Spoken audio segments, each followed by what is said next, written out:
તમે નાનપણમાં કેવી રમત રમતા હતા?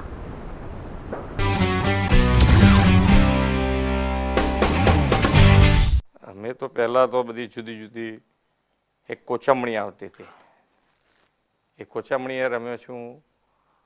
પછી નાગોલચું રમ્યા છીએ.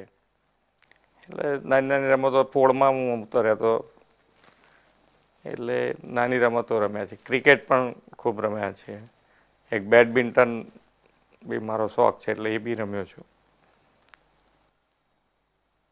બાકી તો ખોખો રમ્યા છે થોડું ઘણું. કબડ્ડી નથી રમ્યું, કારણ કે મને ટાંટિયા ખેંચવાનું ફાવતું નથી.